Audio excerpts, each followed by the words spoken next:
Nimana Kombo Dinganga Bouekaye, c'est Maître Wang, le génie de Lusala.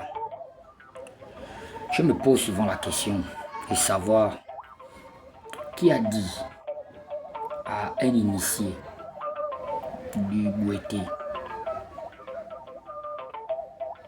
qui a dit à un initié dans le Bouété en général. Parce que quand on parle de Bouété, on parle de la tradition gabonaise par la mendication des Liboga. La question que je me pose, c'est qui a dit à un initié que l'arrogance, le manque de respect, le manque d'humilité, le manque de savoir vivre en communauté doit être sa feuille de route. C'est la question que je me pose. Et en faisant cette vidéo, je m'adresse aux traditionalistes gabonais. Je m'adresse à toutes ces personnes-là qui ont mendiqué l'Iboga et qui aujourd'hui se font appeler, comme on peut dire, initiés à la tradition. Bouété, Isumba, les Misoko, le Miobe, le Ngondé, Bosuka, tout ce qu'on peut, citer, la Sengedia et autres. Et dans d'autres variantes, les Lombo, les Mabandi, les Mimbiri, les Bouanga, et en fait, toutes les traditions qui passent par la mendication des Liboga. C'est la question que je me pose. Qui a dit qu'un initié ne doit pas être humble, un initié ne doit pas être respectueux? Et c'est ça les premières questions. Parce que si tu étais voleur, si tu étais un tueur, si tu étais quelqu'un qui a commis des fautes qui ont fait en sorte que un temps de ta vie soit dérouté, au-delà de ce que tu pouvais avoir obtenu dans ton vol.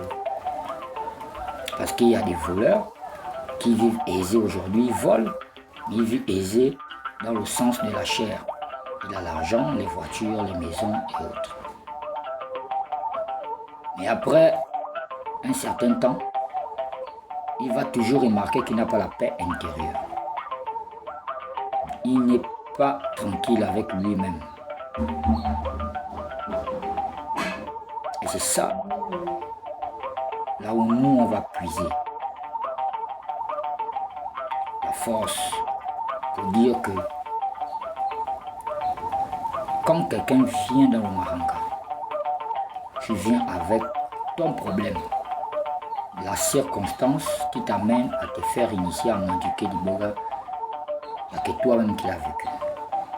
Et toi-même aussi, tu connais, hormis l'éducation de ton père et ta mère, la mentalité avec laquelle tu es arrivé dans le Maranga.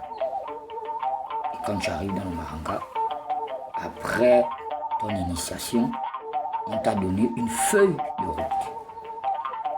On t'a donné des conseils, des interdits à respecter.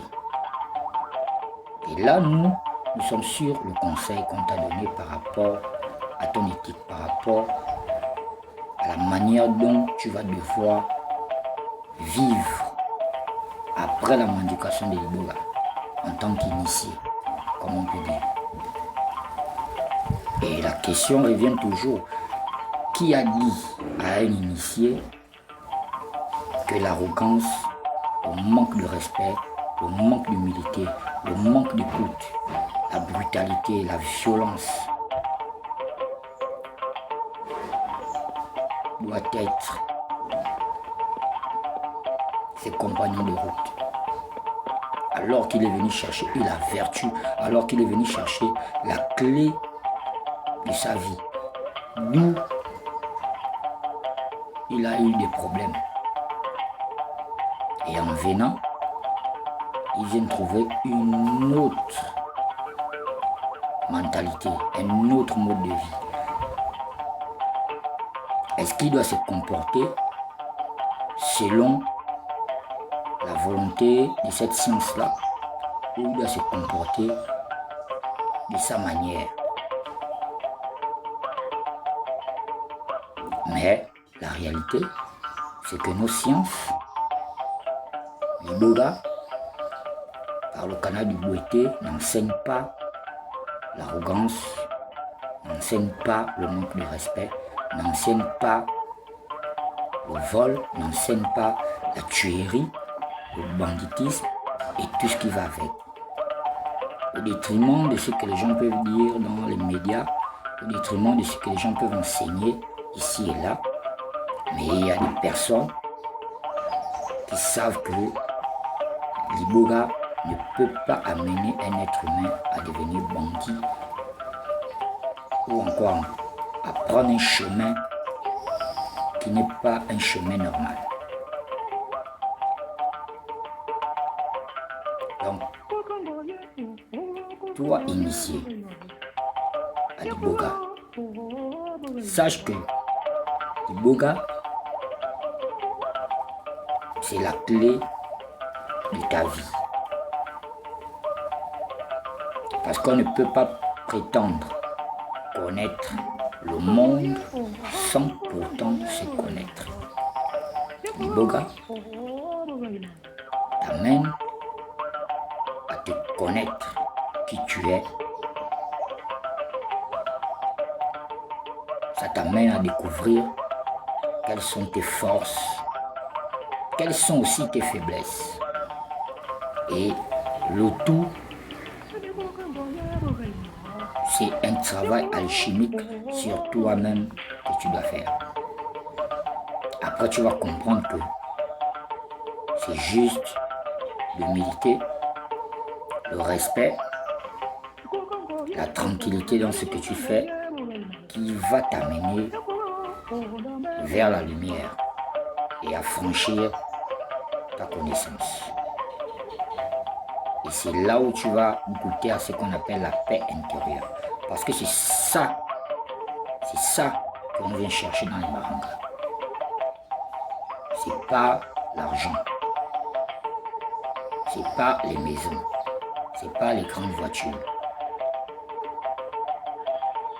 C'est pas ça l'intention première.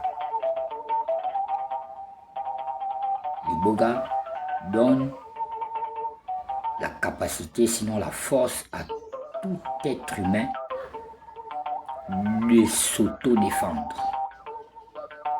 C'est ça la cause première. Parce que nous sommes dans un cosmos où il y a des lois. Les lois de cause à effet, les lois de correspondance et toutes d'autres lois qui régissent la vie de l'être humain sur Terre. Et l'Iboga t'amène à comprendre ces lois-là pour t'auto-défendre. Surveiller ta famille. Qui dit ta famille, si tu es un homme, quand tu vas épouser une femme, tu vas commencer à faire des enfants. Une fois que vous allez commencer à procréer, il va falloir que vous surveillez vos enfants physiquement, spirituellement, psychologiquement. Et toi, en tant qu'initié, l'Iboga t'amène à voir ces capacités-là. Ça ne peut pas t'enseigner la sauvagerie, ça ne peut pas t'enseigner le manque de respect, le manque d'humilité, sinon l'envie de vouloir faire du mal aux autres. Si ce n'est que suivre ton chemin, encadrer ton entourage, sinon ta famille spirituellement. Donc c'est comme ça que je m'en vais vous dire que nous les initiés, le Bouti, ce n'est pas un folklore. Le Bouti, ce n'est pas un combat de boxe. L'objectif, ce n'est pas un ring de concurrence ou un défi de concurrence ou de quoi que ce soit. C'est chacun avec son étoile. C'est chacun avec sa destinée. C'est chacun avec sa mission. Trouve ta mission. Au détriment des biens de la terre. Trouve ta mission. Est-ce que tu es quelqu'un qui doit ramener les âmes à la vie? Est-ce que tu es un appelé pour servir, soigner les gens? Est-ce que tu es un conseiller? Est-ce que tu es quelqu'un qui doit réunir la famille?